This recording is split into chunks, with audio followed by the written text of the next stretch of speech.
నమస్తే, welcome to dot news.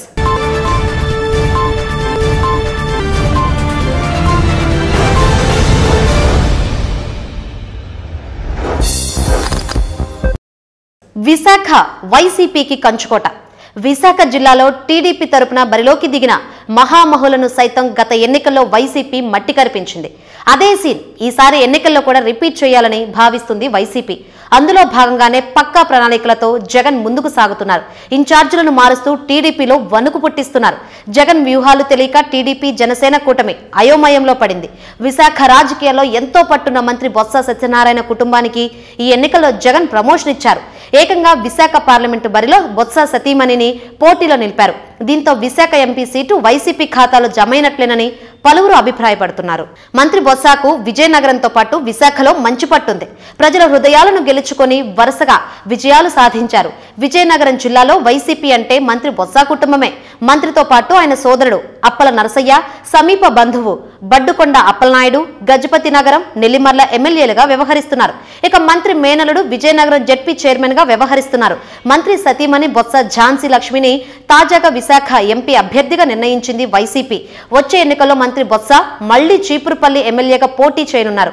అయితే ఆయనకు సరైన ప్రత్యర్థిని వెతుకుతున్న టీడీపీ తాజాగా విజయనగరం మాజీ ఎమ్మెల్యే మీసాల గీత పేరును పరిశీలిస్తుండడం చర్చనీయాంశంగా మారింది. విజయనగరం ఎమ్మెల్యేగా పనిచేసిన మీసాల గీత గత ఎన్నికల్లో ఎక్కడి నుంచి పోటీ చేయలేదు. ఇందులో పక్క నియోజకవర్గానికి చెందిన మీసాల గీత పేరు ఉండడం రాజకీయంగా హాట్ టాపిక్ గా మారింది. ఈసారి కూడా విజయనగరం నుంచి ఆమె పోటీ చేసే ఛాన్స్ కనిపించడం లేదు. విజయనగరంలో సీనియర్ నేత అశోక్ గజపతిరాజు, ఆయన కుమార్తె అదితి గజపతిరాజు పోటీ చేసే పరిస్థితి కనిపిస్తోంది. 2014లో తాను ఎమ్మెల్యే గెలిస్తే కుమార్తె కోసం తనను పక్కన పెట్టారని అశోక్ పై ఆగ్రహంగా ఉన్న గీత పార్టీ అధిష్టానంతో మాత్రం సత్సంబంధాలనే కొనసాగిస్తున్నారు. ఇక విశాఖ ఎంపీ సీట్ను ఈసారి ఖచ్చితంగా గెలుచుకోవాలని టీడీపీ భావిస్తోంది. 1999 తర్వాత టీడీపీ ఇక్కడ గెలవలేదు. చివరిసారిగా ఎంవీవీఎస్ మూర్తి గెలిచారు. ఇక 2004, 2009లో 2 సార్లు కాంగ్రెస్ గెలిచింది. అలాగే 2014లో బీజేపీ గెలిస్తే 2019 ఎన్నికల్లో వైసీపీ తొలిసారిగా గెలిచి జెండా ఎగరవేసింది. ఈ నేపథ్యంలో టీడీపీకి విశాఖ ఎంపీ సీటు దక్కక 2024 నాటికి ఖచ్చితంగా 25 ఏళ్లు అవుతుంది. గత ఎన్నికల్లో బాలయ్య చిన్నల్లుడు శ్రీభరత్ ను పోటీకి దింపినా ఫలితం దక్కలేదు. దీంతో ఈసారి గెలుపు కోసం ముమ్మర ప్రయత్నాలు చేస్తోంది.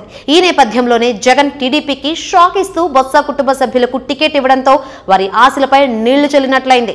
చీపురుపల్లి అసెంబ్లీ స్థానంలో బొత్స, విశాఖ పార్లమెంటు స్థానంలో ఆయన సతీమణి విజయం ఖాయమని విశ్లేషకులు చెబుతున్నారు. రాజకీయ ఉద్దండుడిగా పేరు ఉన్న బొత్స వ్యూహాలను తట్టుకొని భరత్ ముందుకెళ్లలేడని తేల్చి చెబుతున్నారు. ఆ నమ్మకంతోనే విశాఖ పార్లమెంట్ ను జగన్ బొత్స కుటుంబానికి కేటాయించినట్లు చెబుతున్నారు.